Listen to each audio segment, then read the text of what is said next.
तो रूस के राष्ट्रपति पुतिन यूक्रेन के खिलाफ लगातार व्यूह रचना कर रहे हैं, लेकिन उनके टारगेट पर अमेरिका है।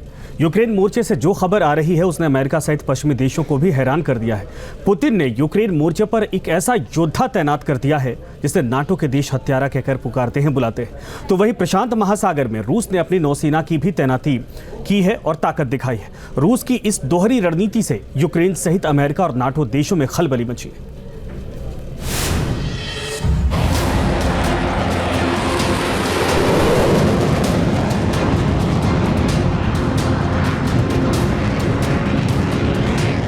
सुखोई 34, सुखोई 35 और अब सुखोई 57।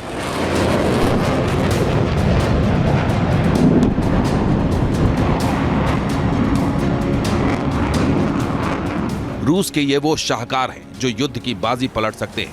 यूक्रेन के खिलाफ अभी तक रूस सुखोई 35 और सुखोई 34 का ही इस्तेमाल कर रहा है।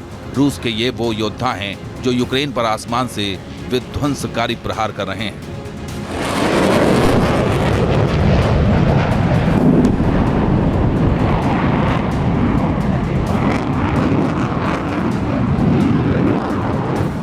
लेकिन अब रूस यूक्रेन बैटल ग्राउंड से जो खबर आ रही है उसने यूक्रेन के राष्ट्रपति जेलेंस्की को टेंशन में डाल दिया है।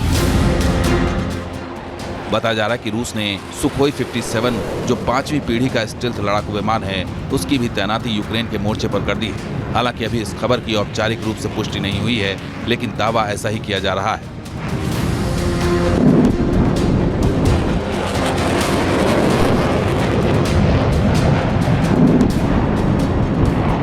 सुखोई 57 मल्टी रोल लड़ाकू विमान है। सुखोई 57 दुनिया के सबसे शक्तिशाली लड़ाकू विमानों में से एक है।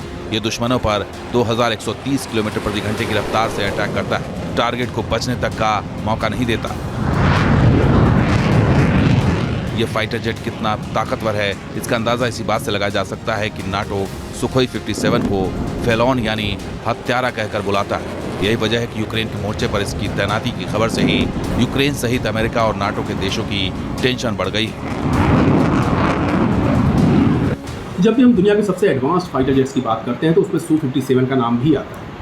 रूस का ये हवाई जहाज इतना काबिल है कि इसको छोटे मोटे रडार से देखा नहीं जा सकता। तमाम वेपनरीज इसके पास हैं, एडवांस्ड एवियोनिक्स इसके पास है और cutting of the edge radar इसके पास है। यानी कि एक तरह से ये पूरा का पूरा एक पैकेज है जो कि दुश्मन को तबाह कर सकता है। यानी कि एक इंडिकेशन ये भी है कि भविष्य में यूक्रेन के ऊपर ताबड़तोड़ हमले किए जा सकते हैं। हालांकि Su-57 की जो सेफ्टी है उसको भी रूस बचा करके रखना चाहता है, क्योंकि बहुत महंगा एयरक्राफ्ट है और इस एयरक्राफ्ट को आसानी से रूस खोना नहीं चाहेगा। रूस एक तरफ तो यूक्रेन के मोर्चे पर अमेरिका सहित दुनिया के देशों को टेंशन दे रहा है, तो वहीं दूसरी तरफ पुतिन की सेना ने प्रशांत महासागर में बड़ी ड्रिल करके दुनिया भर के देशों को टेंशन दे दी है।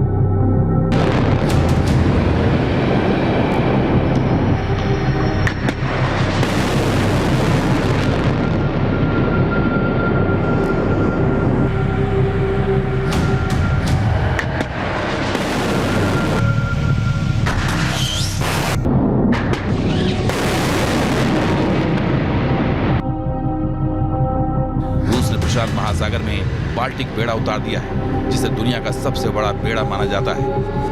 रूस के इस युद्धाभ्यास में 300 जहाज और नावें शामिल हैं। 50 लड़ाकू विमान ने भी प्रशांत महासागर में अपना करतब दिखाया। रूस के इस ड्रिल में 20,000 सैनिक शामिल हुए। जाहिर प्रशांत महासागर में युद्धाभ्यास करके रूस ने अमेरिका को चुनौती दी। प्रशांत महासागर अमेरिका और एशिया को अलग करता है। यह विश्व का सबसे बड़ा और सबसे गहरा महासागर है।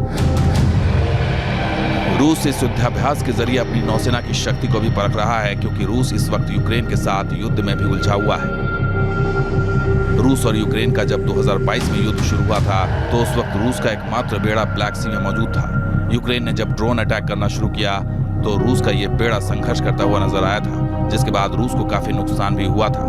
रूस ने अपने नौसैनिक प्रमुख को भी हटा दिया था। लिहाजा अब रूस पूरी तैयारी कर रहा है जिससे आने वाले संघर्षों से आसानी से निपटा जा सके। Team news nation. News nation अब व्हाट्सएप पर खबरों की ताजा अपडेट के लिए न्यूज नेशन के इस QR कोड को स्कैन करें।